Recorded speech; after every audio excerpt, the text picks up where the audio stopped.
الحمد لله نحمده ونستعينه ونؤمن به ونتوكل عليه ونعوذ بالله من شرور أنفسنا ومن سيئات أعمالنا من يهده الله فلا مضل له ومن يضلل فلا هادي له وأشهد أن لا إله إلا الله وحده لا شريك له وأشهد أن محمدا عبده ورسوله أرسله بالهدى ودين الحق ليظهره على الدين كله ولو كره المشركون اللهم صل على محمد وعلى آل محمد كما صليت على إبراهيم وعلى آل إبراهيم إنك حميد مجيد اللهم بارك على محمد وعلى آل محمد كما باركت على إبراهيم وعلى آل إبراهيم إنك حميد مجيد أما بعد فإن خير الحديث كتاب الله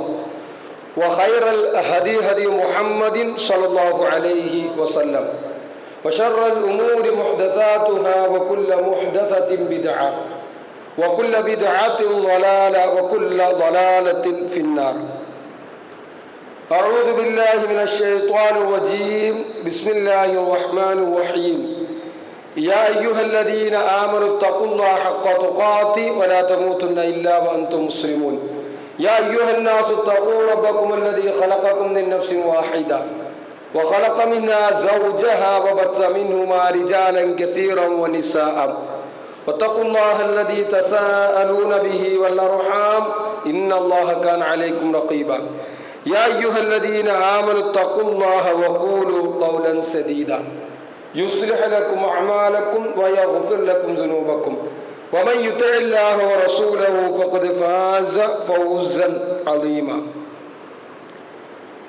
സ്നേഹനിരായ വിശ്വാസിനികളെ സഹോദരി സഹോദരങ്ങളെ, അല്ലാഹു സുബ്ഹാനഹു വ തആലയുടെ വിധിവിലക്കുകൾ, അവൻ്റെ നിയമങ്ങളും നിർദ്ദേശങ്ങളും കഴിവിൻ്റെ പരമാവധി ജീവിതത്തിൻ്റെ എല്ലാ മേഖലകളിലും കാത്തു സൂക്ഷിച്ച് നല്ലവരായി യഥാർത്ഥ വിശ്വാസികളായി ജീവിതം ക്രമപ്പെടുത്തണമെന്ന് എന്നെയും നിങ്ങളെയും ആദ്യമായി ഓർമ്മപ്പെടുത്തുകയാണ്, ഉപദേശിക്കുകയാണ്. അല്ലാഹു സുബ്ഹാനഹു വ തആല അവന് വഴിപ്പെട്ട് ജീവിക്കുന്ന യഥാർത്ഥ മുഅ്മിനുകളിൽ നാം അവരെ ഉൾപ്പെടുത്തി അനുഗ്രഹിക്കുമാറാവട്ടെ.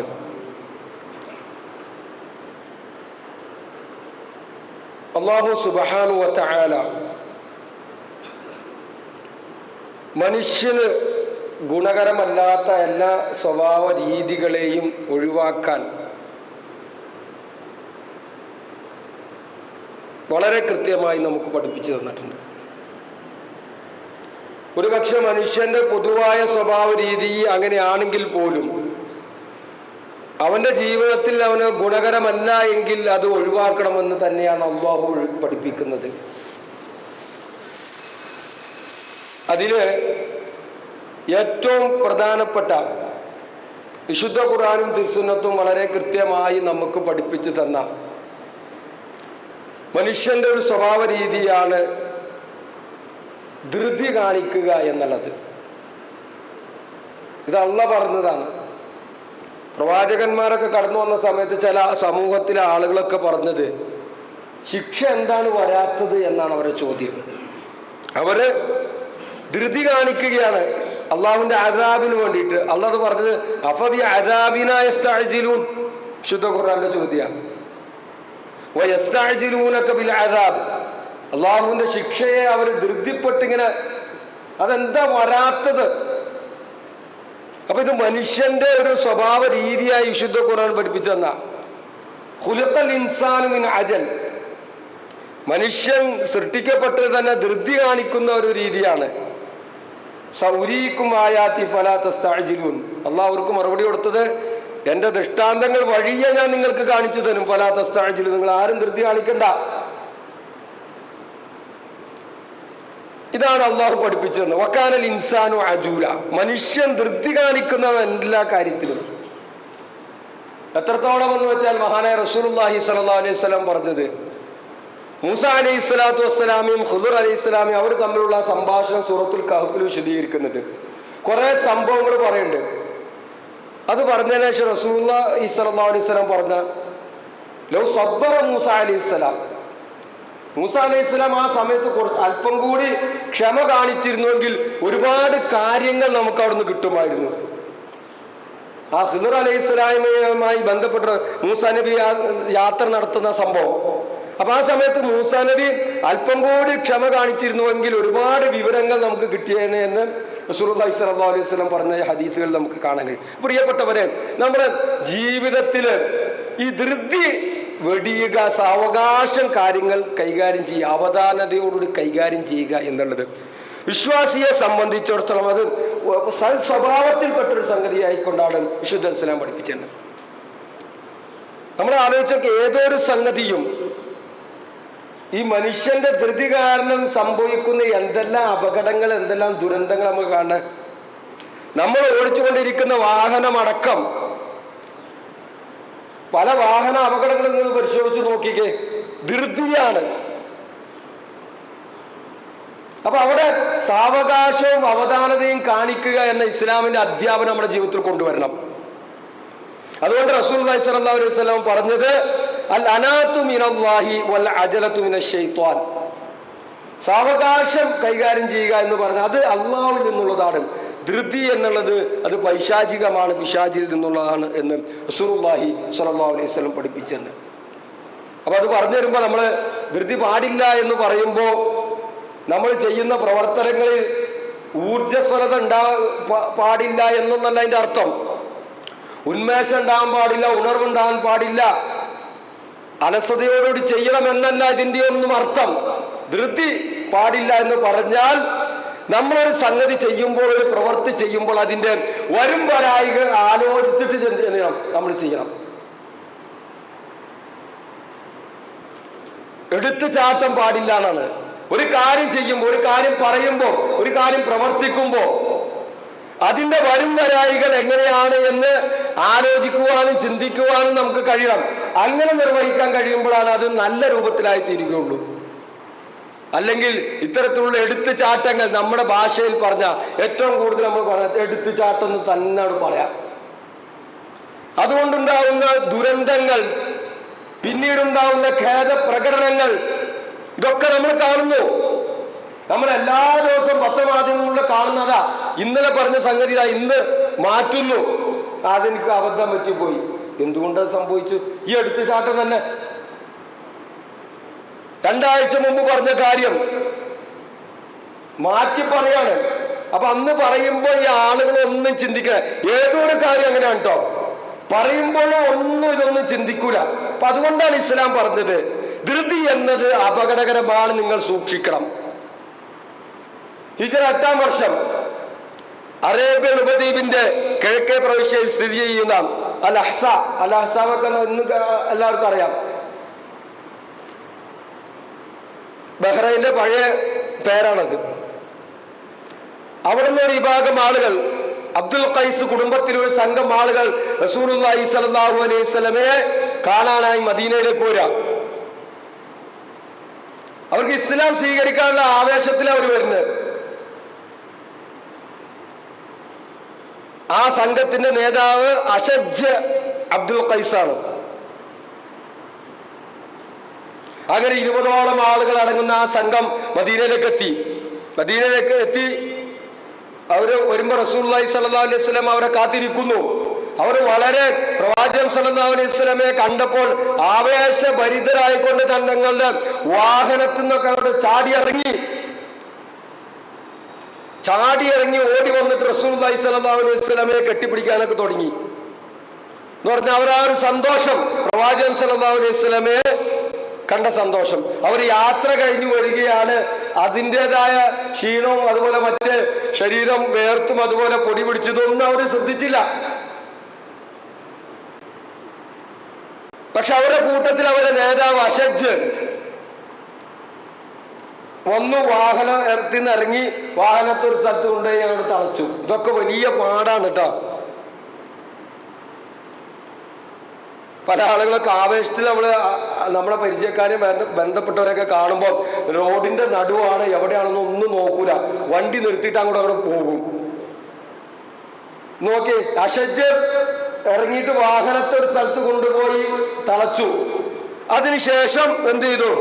തൻ്റെ ആ കയ്യിലുള്ള ബാഗ് അല്ലെങ്കിൽ അന്നത്തെ ആ ഭാണ്ഡം അതിൽ നിന്ന് വസ്ത്രമൊക്കെ ഒന്ന് എടുത്ത് മാറി സാവകാശം റസൂലുള്ളാഹിന്റെ അടുക്കലേക്ക് സമാധാനത്തിൽ വന്ന് പ്രവാചകൻ സല്ലല്ലാഹു അലൈഹി വസല്ലം അടുക്കലേക്ക് വന്നു. റസൂലുള്ളാഹി സല്ലല്ലാഹു അലൈഹി വസല്ലം ഈ അഷജ്ജിന്റെ ഓരോ ചെയ്തികളും റസൂലുള്ളാഹി ശ്രദ്ധിച്ചു എന്നാണ്.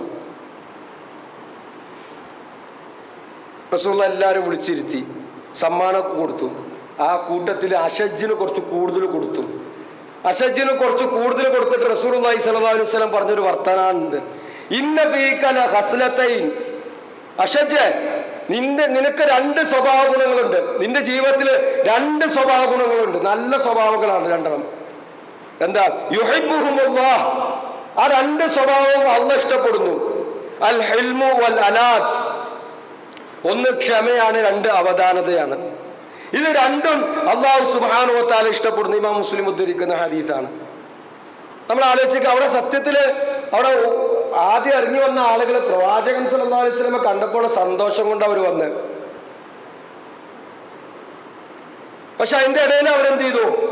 ചില കാര്യങ്ങൾ മറന്നുപോയി.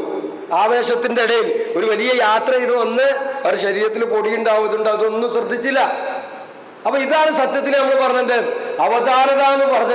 ഇതാണ് നമുക്ക് വേണ്ടത്. അനാത്ത് വേണം, സാവകാശം, കാര്യങ്ങൾ അതിന്റെ ശരിയും തെറ്റും വേർതിരിച്ചറിഞ്ഞ് സമാധാനത്തോടുകൂടി സാവകാശത്തോടുകൂടി വരും വരായികൾ ആലോചിച്ചും ചിന്തിച്ചും ഒരു കാര്യം കൈകാര്യം ചെയ്യാൻ കഴിയുക എന്നുള്ളതാണ്. അതാണ് അവധാനത.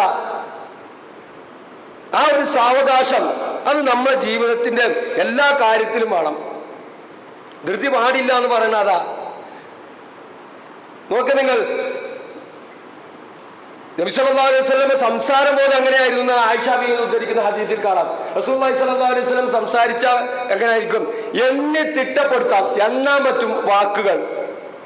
അപ്പൊ അത്രയും സംസാരം പോലും അവധാനതയോടുകൂടി ധൃതിയില്ലാതെ അങ്ങനെയായിരുന്നു റസൂലുള്ളാഹി സ്വല്ലല്ലാഹു അലൈഹി വസല്ലം നിർവഹിച്ചിരുന്നത്. അപ്പോൾ പ്രിയപ്പെട്ടവരെ, അത് വലിയൊരു സ്വഭാവ ഗുണമാണ് അവധാനത ഉണ്ടാകുക എന്ന് പറഞ്ഞ ഏത് കാര്യത്തിൽ. അത് വിശ്വാസികൾ നമുക്ക് ഉണ്ടാക്കണം. മാത്രമല്ല റസൂലുള്ളാഹി സ്വല്ലല്ലാഹു അലൈഹി വസല്ലം പ്രത്യേകം അതുകൊണ്ട് റസൂലുള്ളാഹി പറഞ്ഞത് അത്രയും ശ്രദ്ധിക്കേണ്ട ഒരു കാര്യമാണ് ധൃതി എന്നുള്ളത്. പല കാര്യങ്ങളും റസൂലുള്ളാഹി പറഞ്ഞു വിലക്കിയിട്ടുണ്ട്, നിങ്ങൾ ധൃതി കാണിക്കരുത്. പ്രത്യേകിച്ച് പ്രാർത്ഥനയുടെ വിഷയത്തിൽ റസൂലുള്ളാഹി സ്വല്ലല്ലാഹു അലൈഹി വസല്ലം പറഞ്ഞെന്താ? യുസ്തജാബു ലി അഹദികും മാ ലം യഅജൽ യഖൂലു ദഅവതു ഫലം യുസ്തജബ് ലി. നിങ്ങളുടെ പ്രാർത്ഥനയ്ക്ക് അല്ലാഹു ഉത്തരം നൽകും. നിങ്ങളുടെ പ്രാർത്ഥനയ്ക്ക് അല്ലാഹു ഉത്തരം നൽകും. മാ ലം യഅജൽ, അവൻ ധൃതി കാണിച്ചിട്ടില്ലെങ്കിൽ. ധൃതി കാണിക്കാന്ന് പറഞ്ഞ എന്താ? വേഗം ഇരുന്ന് പ്രാർത്ഥിക്കുന്നതിനല്ല ധൃതി കാണിക്കാന്ന് പറഞ്ഞ. നേരെ മറിച്ച് ദഅവതു ഫലം യുസ്തജബ് ലി, കുറെ പ്രാർത്ഥിച്ചു, പക്ഷെ പടച്ചോനിക്ക് ഉത്തരം നൽകിയില്ല. ഇതാ ധൃതി കാണിക്കല്. പ്രാർത്ഥനയിൽ ധൃതി കാണിക്കുന്നതിനെ സംബന്ധിച്ച് റസൂലുള്ളാഹി സ്വല്ലല്ലാഹു അലൈഹി വസല്ലം പറഞ്ഞതാ. നമ്മൾ പല ആളുകൾക്ക് പറ്റുന്ന അബദ്ധ. നമ്മൾ ചിലപ്പോൾ വളരെ പ്രധാനപ്പെട്ട കാര്യം അടിയന്തിരമായി നമുക്ക് പടച്ചോൻ നടത്തുന്ന കിട്ടുന്ന ചില കാര്യം നമ്മൾ ചോദിക്കും, ചിലപ്പോൾ അപ്പൊ തന്നെ കിട്ടണമെന്നില്ല. അപ്പൊ അതുകൊണ്ട് നമ്മൾ തളർന്നു പോകും. എനിക്ക് ഉത്തരം കിട്ടിയില്ല, ഞാൻ എത്ര പ്രാർത്ഥിച്ചു എന്നിട്ട് എനിക്കും ഉത്തരം കിട്ടിയില്ല. ഈ രൂപത്തിലുള്ള ധൃതി കാണിക്കൽ, അത്തരം സംസാരങ്ങൾ നമ്മുടെ ജീവിതത്തിൽ ഉണ്ടാകരുത് എന്നാണ്. ഒരിക്കൽ റസൂലുള്ളാഹി ചോദിക്കാണ്, അബൂ ഹുറൈറ റളിയല്ലാഹു അൻഹു ഉദ്ധരിക്കുന്ന ഹദീസ്. റസൂലുള്ളാഹി പറയുകയാണ്, ലാ യസാലു യുസ്തജാബു ലിൽ അബ്ദി മാ ലം യദ്ഉ ബിസ്മി ഔ ഖതിയഅതി റഹിം മാ ലം യസ്തഅജിൽ. റസൂൽ പറഞ്ഞു, തിന്മയ്ക്ക് വേണ്ടിയോ കുടുംബ ബന്ധം മുറിക്കാൻ വേണ്ടിയോ അല്ലാതെ ഒരാൾ പ്രാർത്ഥനയ്ക്ക് അല്ലാഹു ഉത്തരം നൽകും. 2 കാര്യമാണ്. ഇതൊക്കെ വലിയ പാടാണ്. കുടുംബ ബന്ധം മുറിക്കാനോ തിന്മക്ക് വേണ്ടിയോ പ്രാർത്ഥിച്ചിട്ടില്ലെങ്കിൽ അല്ലാഹു അതിന് ഉത്തരം കൊടുക്കും. എന്നിട്ട് റസൂലുള്ളാഹി പറഞ്ഞു, മാലം യസ്തഅജിൽ, അവൻ ധൃതി കാണിച്ചിട്ടില്ല, തിരക്ക് കൂട്ടിയില്ലെങ്കിൽ. നമ്മുടെ ശൈലി അങ്ങനെ, തിരക്ക് കൂട്ടുക. തിരക്ക് കൂട്ടിയില്ല, ധൃതി കാണിച്ചില്ല, അവൻ പ്രാർത്ഥിച്ചു. ധൃതി കാണിച്ചില്ല, തിരക്ക് കൂട്ടിയില്ല, പഠിച്ചോനെ ഞാൻ 5 വക്തും ഇന്ന് പ്രാർത്ഥിച്ചു എന്നിട്ട് എനിക്ക് ഉത്തരം നൽകിയില്ല. അത്തരത്തിലുള്ള ധൃതി കാണിച്ചില്ലെങ്കിൽ അല്ലാഹു സുബ്ഹാനഹു വ തആല അവന് ഉത്തരം നൽകും എന്നുള്ളതാ. അപ്പൊ അതെങ്ങനെയായിരിക്കും? അതും റസൂലുള്ളാഹി കൃത്യമായി നമുക്ക് പഠിപ്പിച്ചു തന്നിട്ടുണ്ട്. നമ്മളെ പ്രാർത്ഥനയ്ക്ക് ഉത്തരം കിട്ടുക എന്ന് പറഞ്ഞാൽ 3 രൂപത്തിലാണ്. ഒന്നുകിൽ അല്ലാഹു ഉടനെ തരും, അല്ലെങ്കിൽ നമുക്ക് വരാനിരിക്കുന്ന എന്തെങ്കിലും പ്രയാസങ്ങൾ അല്ലാഹു നീക്കിത്തരും. അതുമല്ലെങ്കിൽ പരലോകത്ത് കൂലിയുണ്ടാവും, നഷ്ടമല്ല. അപ്പൊ ഇങ്ങനെ ധൃതി കാണിക്കുന്ന ഒരാളെ സംബന്ധിച്ചിടത്തോളം എന്തായിരിക്കും? അവനെ സംബന്ധിച്ചിടത്തോളം അവൻ 2-3 പ്രാവശ്യം പ്രാർത്ഥിക്കും, പിന്നെ നിരാശയായി, പിന്നെ അള്ളാഹുവിനുള്ള പ്രതീക്ഷ വിട്ടാൻ പ്രാർത്ഥനയിൽ തന്നെ ഒഴിവാക്കും. അതുകൊണ്ട് അങ്ങനെ ചെയ്യരുതെന്ന് പറഞ്ഞു. അപ്പൊ പ്രിയപ്പെട്ടവരെ, നമ്മൾ ആ രൂപത്തിൽ ധൃതി ഒരു കാര്യത്തിലും നമ്മൾ കാണിക്കരുത്. ഇനി നോക്കി നിങ്ങൾ റസൂലുള്ള വരയ്ക്ക് മറ്റൊരു സന്ദർഭം, നിസ്കാരത്തിലേക്ക് പോണ സമയം പലപ്പോഴും നമ്മുടെ പള്ളികളിലൊക്കെ പലപ്പോഴും സംഭവിക്കുന്ന കാര്യമാണ്. അബൂ ഖത്താദ റളിയല്ലാഹു അൻഹു ധരിക്കുന്ന ഹദീസ്, ഞങ്ങൾ റസൂലുള്ളാഹിന്റെ കൂടെ ഞങ്ങൾ നിസ്കരിക്കുകയായിരുന്നു. നിസ്കരിച്ചുകൊണ്ടിരിക്കുമ്പോൾ നിസ്കാരം തുടങ്ങിക്കഴിഞ്ഞപ്പോൾ അവിടുന്ന് ഒച്ചയും ബഹളം, ഹൗദിന്റെ അവിടെ നമ്മൾ സാധാരണ പലപ്പോഴും കാണുന്നതാണത്. ഒച്ചയും ബഹളം കേട്ടു. റസൂലുള്ളാഹി സ്വല്ലല്ലാഹു അലൈഹി വസല്ലം നിസ്കാരം കഴിഞ്ഞതിന് ശേഷം ചോദിച്ചു, നിങ്ങൾ എന്താ ചെയ്തത്, എന്താ സംഭവം എന്ന് ചോദിച്ചു. റസൂലുള്ളാഹിയോട് അവർ പറഞ്ഞു, ഞങ്ങൾ നിസ്കരിക്കാൻ വേണ്ടി ധൃതി കാണിച്ചതാണ് പറഞ്ഞാൽ. ചിലപ്പോൾ വേഗത്തിൽ അവർ വെള്ളം ഒതുകൊടുക്കാൻ നിന്നില്ലെങ്കിൽ ചിലപ്പോൾ റക്കാത്ത് പോകും. ഇതേ ചിന്താഗതി പലപ്പോഴും നമ്മുടെ അടുത്ത് കാണുന്നുണ്ട്. ബാങ്ക് കൊടുത്തു കഴിഞ്ഞ് ജമാഅത്ത് തുടങ്ങാറാകുമ്പോഴേക്കും അവിടെ കിടന്നൊരു ബഹളം കൂട്ടി ഓടി വരിക, അങ്ങനെ വരുന്നത് റസൂലുള്ളാഹി സ്വല്ലല്ലാഹു അലൈഹി വസല്ലം വിലക്കിയതാണ്. അത് ചെയ്യരുത്, ആ ധൃതി കാണിക്കരുത്. റസൂലുള്ള പറഞ്ഞ്, നിങ്ങൾ സാവകാശം വരിക. ആ സാവകാശം വരുമ്പോൾ നിങ്ങൾക്ക് നിസ്കാരത്തിൽ നിന്ന് എന്താണോ കിട്ടിയത് അത് സ്വീകരിക്കുക. അതിനുശേഷം നിങ്ങൾ എന്ത് ചെയ്യുക, ബാക്കി എഴുന്നേറ്റ് നിസ്കരിക്കുക. അല്ലാതെ റക്അത്ത് നിസ്കാരം തുടങ്ങി അതുകൊണ്ട് ഓടി വരിക, ആ ധൃതി ഇസ്ലാം പഠിപ്പിച്ചതല്ല. നമുക്ക് അത്രയും ധൃതി ഉണ്ടെങ്കിൽ നമ്മൾ ബാങ്ക് കൊടുക്കുമ്പോൾ തന്നെ വീട്ടിൽ നിന്ന് കൂടെ പോരും. അപ്പൊ അതുകൊണ്ട് റസൂലുള്ളാഹി സ്വഹാബത്തിനോട് പറഞ്ഞു, നിങ്ങൾ ധൃതി കാണിക്കരുത്. നിങ്ങൾ നമസ്കാരത്തിലേക്ക് നിസ്കരിക്കാൻ വരികയാണെങ്കിൽ സമാധാനത്തിൽ എന്ത് ചെയ്യാം, വരിക. അത് തിരക്ക് കൂട്ടി നിങ്ങൾ വരരുത്. ഇമാം അഹ്മദ് ഉദ്ധരിക്കുന്ന ഹദീസിലാണ്. അപ്പൊ നിസ്കാരം ആണെങ്കിലും ധൃതി കാണിക്കാൻ പാടില്ല. നോക്കി, അല്ലാഹു റസൂലിന്റെ മുമ്പിൽ നിന്ന് 3 തവണയാണ് ഒരാളുടെ നിസ്കാരം മടക്കി നിസ്കരിക്കാൻ പറഞ്ഞത്. 3 തവണ ധൃതി കാണിച്ചിട്ട്. അപ്പൊ ഇബാദത്ത് ചെയ്യാനുള്ള ധൃതി ഉണ്ടാകാം, നിസ്കരിക്കാനുള്ള താല്പര്യം ധൃതിക്കാം. പക്ഷെ ഇബാദത്തിന്റെ ഇടയിൽ നമ്മൾ എന്ത് ചെയ്യരുത്, ധൃതി കാണിക്കരുത്. അത് സൂക്ഷിക്കണം. എൻ്റെ നിസ്കാരമാണ്, നിസ്കാരത്തിന് നമ്മൾ ബാങ്ക് കൊടുക്കുമ്പോൾ തന്നെ വേഗത്തിൽ പള്ളിയിലേക്ക് വരിക, നിസ്കരിക്കാൻ വരിക. ഇത് വേണം. നേരെ മറിച്ച് നിസ്കാരത്തിലേക്ക് കയറുന്ന സമയത്തും അതുപോലെ തന്നെ നിസ്കാരത്തിൽ പ്രവേശിച്ച് കഴിഞ്ഞിട്ട് പിന്നെ വേഗത്തിൽ അങ്ങോട്ട് നമ്മളൊക്കെ പറഞ്ഞ പോലെ കോഴി കൊത്തുന്ന പോലെ നിസ്കരിച്ച് തീർക്കുക. അത് പറ്റില്ല, ആ ധൃതി പാടില്ല. 3 തവണയാണ് റസൂലുള്ളാഹി സ്വല്ലല്ലാഹു അലൈഹി വസല്ലം ഒരാളോട് മടക്കി നിസ്കരിച്ചത്. അപ്പൊ അവിടെ നമുക്ക് ശാന്തതയും, അപ്പൊ എല്ലായിടത്തും ഒരു ശാന്തതയും സമാധാനവും അടക്കം ഒതുക്കവും ഒക്കെ നമ്മുടെ ജീവിതത്തിൽ ഉണ്ടാകണം. അത് നമ്മുടെ പ്രവർത്തനങ്ങളിൽ ഉണ്ടാകണം, നമ്മൾ കേൾക്കുന്ന കാര്യങ്ങളിൽ ഉണ്ടാകണം. എന്ത് കാര്യം വിശ്വാസം കേൾക്കുമ്പോഴും അതിനെക്കുറിച്ച് ആലോചിക്കുകയും ചിന്തിക്കുകയും ചെയ്യണം. അതുകൊണ്ട് വിശുദ്ധ ഖുർആൻ പറഞ്ഞ എന്തെങ്കിലുമൊക്കെ കേൾക്കുമ്പോഴേക്കും നിങ്ങൾ എന്ത് ചെയ്യണ്ട, അത് പറയാനും എഴുതാനും പ്രചരിപ്പിക്കാനും നിൽക്കരുതെന്ന് ഇസ്ലാം പഠിപ്പിച്ചെന്തുകൊണ്ടാണ്? അത്ര ധൃതി നമ്മൾ കാണിക്കരുത്. നമ്മൾ എന്തെങ്കിലും ഒന്ന് കിട്ടാൻ കാത്തിക്കും, അപ്പം തന്നെ വാട്സപ്പിലേക്ക് അവിടെ നമ്മുടെ നാട്ടിലുള്ള സകല ഗ്രൂപ്പിലേക്ക് ഷെയർ ചെയ്യുക. ഒരു പുതിയൊരു സംഗതി, പുതിയൊരു വാർത്ത, അതിൽ ശരിയുണ്ടാകാം തെറ്റുണ്ടാകാം. യാ അയ്യുഹല്ലദീന ആമനൂ, ഈമാനുള്ളവരെ, ഇൻ ജാഅക്കും ഫാസിഖുൻ ബിനബഇൻ ഫതബയ്യനൂ.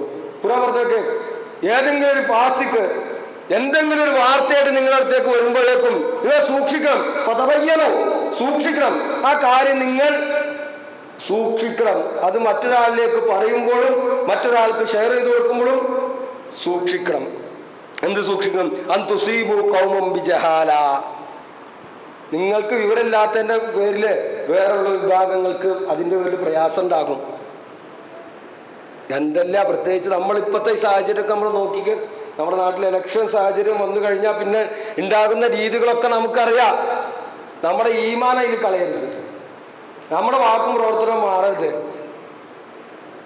ആളുകളൊക്കെ നമ്മളൊക്കെ വ്യത്യസ്തങ്ങളായ ഇതൊക്കെ പിൻപറ്റുന്ന ആളുകളൊക്കെ ഉണ്ടാകും, സംഗതികളൊക്കെ ശരിയാണ്. പക്ഷെ പരലോകം കളയുന്ന രൂപത്തിലുള്ള വാക്കും പ്രവർത്തനം നമ്മളടുത്ത് ഉണ്ടാകാൻ പാടില്ല. എതിരാളിയാണെങ്കിലും ശത്രുവാണെങ്കിലും മാന്യമായ വാക്കുകളും മാന്യമായ സംസാരങ്ങളുമാണ് നമ്മളോട് ഇസ്ലാം പഠിപ്പിച്ചത്. അപ്പൊ ആരെങ്കിലൊക്കെ എന്തെങ്കിലും പടച്ചു വിടുന്നത് അത് എടുത്ത് ഷെയർ ചെയ്യാനും പ്രചരിപ്പിക്കേണ്ടവനല്ല വിശ്വാസി. ഇത് നമ്മൾ തിരിച്ചറിയാം. നമ്മൾ പരലോകത്തിന് വേണ്ടി ജീവിക്കുന്ന ആളുകളാണ്. അപ്പൊ ആവേശം കാണിക്കുക, നമ്മൾ പറഞ്ഞ ധൃതി കാണിച്ചിട്ട് ഈ പറഞ്ഞ രൂപത്തിൽ, പ്രത്യേകിച്ച് ഈ സാഹചര്യത്തിലൊക്കെ നമ്മുടെ എഴുത്തും ഷെയറിങ്ങും വാക്കുകളും ഒക്കെ സൂക്ഷിക്കുക. എന്നിട്ട് ഖുർആൻ പറഞ്ഞെന്താ, നിങ്ങൾ അങ്ങനെ ചെയ്തപ്പോ തുസ്ബിഹു അലാ മാ ഫഅൽതും നാദിമീൻ, അവസാനം നിങ്ങൾ ആ ചെയ്തതിന്റെ പേരിൽ നിങ്ങൾ വിരൽ അടിക്കേണ്ടി വരും. ആ മനുഷ്യന്റെ വീട്ടിൽ പോയി ആ മനുഷ്യനോട് ക്ഷമാപണം നടത്തേണ്ടി വരും ചിലപ്പോ. അങ്ങനെ പറ്റിപ്പോയി. അതാണ് ഇസ്ലാം പഠിപ്പിച്ചത്. അപ്പൊ നമ്മുടെ വാക്കിലും പ്രവർത്തനത്തിലും കേൾവിയിലും ഒക്കെ എന്ത് ചെയ്യണം, സൂക്ഷിക്കണം, ശ്രദ്ധ ഉണ്ടാകാം. ആവേശത്തോടു കൂടി കാര്യങ്ങൾ നമ്മൾ ഇങ്ങനെ പ്രചരിപ്പിക്കരുത്, ധൃതിയായി കാണിക്കരുത് എന്നാണ്. അവിടെയൊക്കെ അനാത്തുണ്ടാകണം.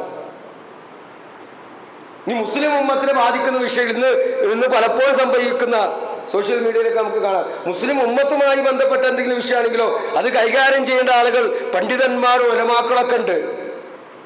ഇപ്പൊ എന്താ വെച്ചാൽ ഒരു ചാനൽ അവിടെ തുടങ്ങി നമുക്കതിൽ കയറി എന്തും പറയാവുന്നൊരു കാലമായി മാറി.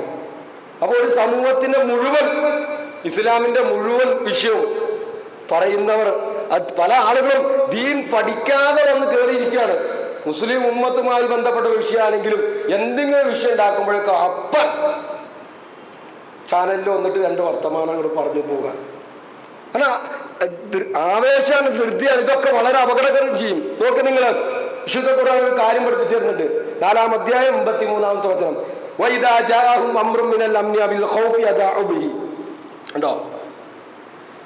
സമാധാനവുമായി ബന്ധപ്പെട്ട്, അതല്ലെങ്കിൽ യുദ്ധഭീതിയുമായി ബന്ധപ്പെട്ട് വല്ല വാർത്തയും അവർക്ക് വന്നു കിട്ടിക്കഴിഞ്ഞാൽ വലൗ റദ്ദൂഹു ഇലാ റസൂലി വഇലൽ ഉലിൽ അംരി മിൻഹും, അപ്പൊ അവർക്ക് എന്തെങ്കിലും ഇതുമായി ബന്ധപ്പെട്ട് വാർത്ത വന്നു കഴിഞ്ഞാൽ അതാവും അതിങ്ങനെ പ്രചരിപ്പിക്കും. പക്ഷെ എന്തുകൊണ്ട് വലൗ റദ്ദൂഹു ഇലാ റസൂലി വഇലാ ഉലിൽ അംരി മിൻഹും, പ്രവാചകനിലേക്കും അത് കൈകാര്യം ചെയ്തുകൊണ്ടിരിക്കുന്ന ആളുകളിലേക്കും വിവരമുള്ള ആളുകളിലേക്കും എന്തുകൊണ്ട് അവരെ മടക്കിയില്ല?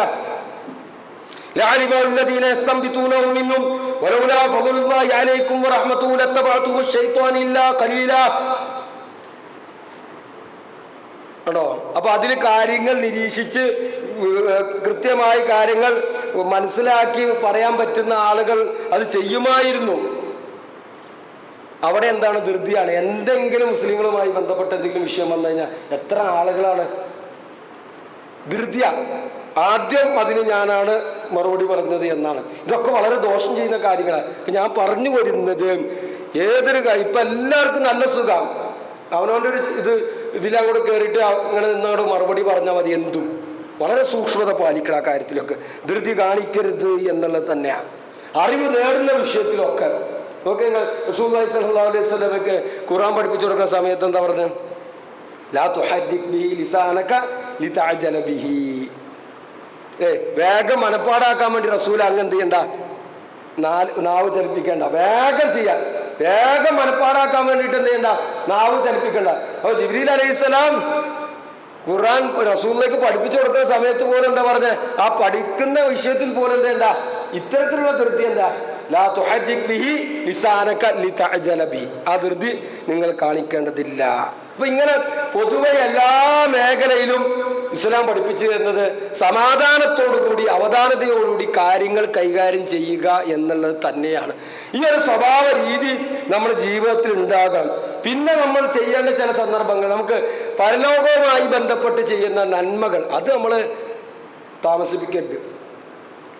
ധൃതി പാടില്ല എന്ന് പറഞ്ഞുകൊണ്ട് അതിൽ നമ്മൾ പിന്നോട്ട് പോകരുത്. ബാദിറൂ ബിൽ അഅ്മാലി സ്വാലിഹ, ഇത് റസൂൽ പഠിപ്പിച്ച നന്മയാണെന്ന് തോന്നുന്ന കാര്യങ്ങൾ നിങ്ങൾ വേഗത്തിൽ ചെയ്യണം.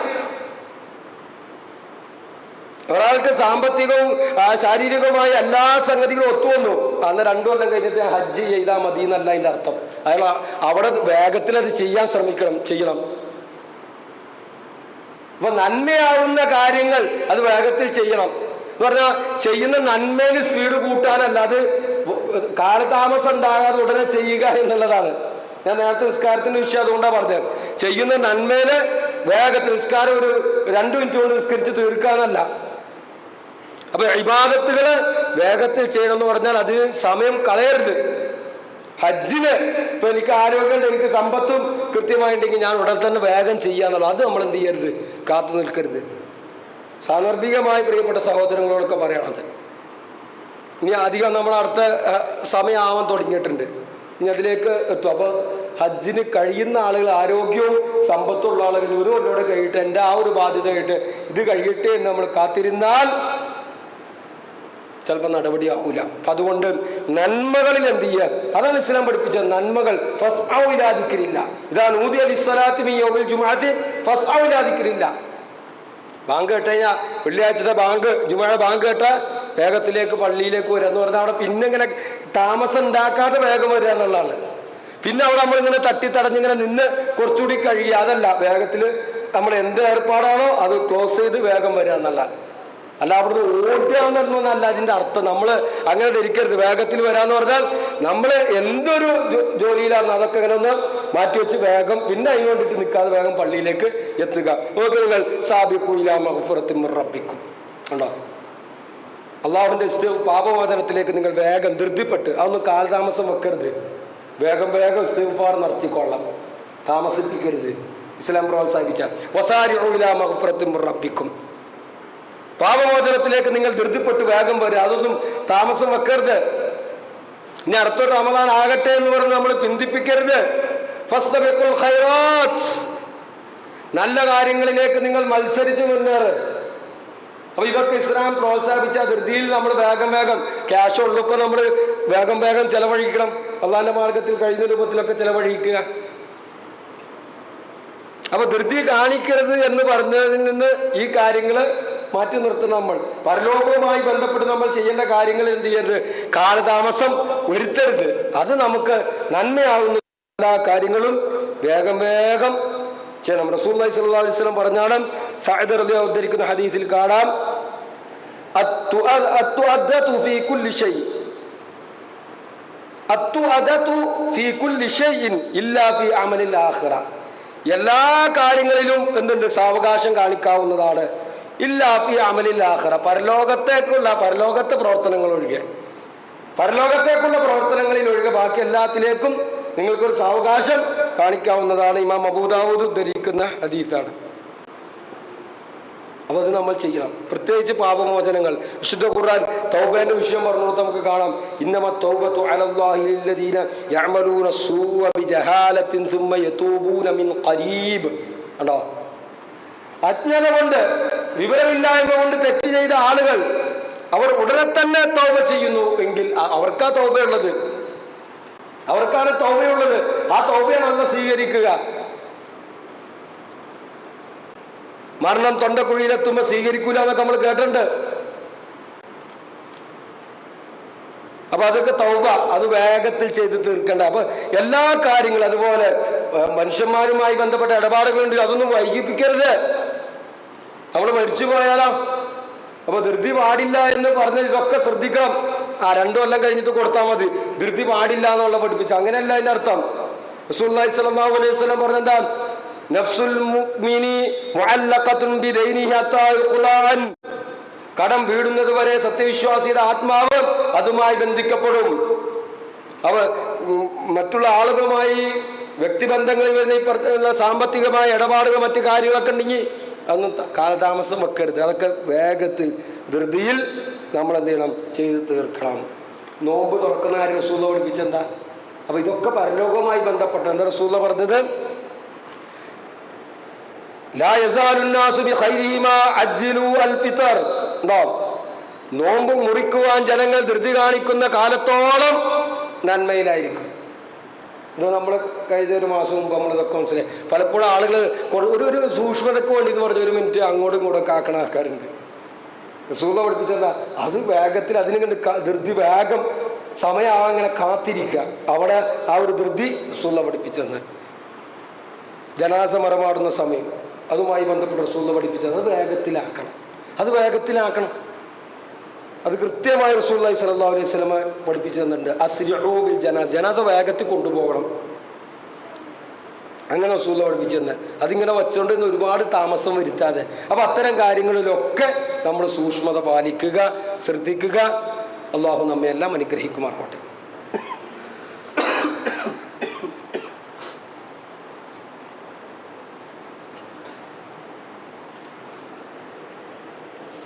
അൽഹംദുലില്ലാഹി അല്ലദീ ഹദാനാ ലിഹാദാ വമാ കുന്നാ ലിനഹ്തദിയ ലൗലാ അൻ ഹദാനല്ലാഹ് അഷ്ഹദു അൻ ലാ ഇലാഹ ഇല്ലല്ലാഹ് വഹ്ദഹു ലാ ശരീക ലഹു വഅഷ്ഹദു അന്ന മുഹമ്മദൻ അബ്ദുഹു വറസൂലുഹു.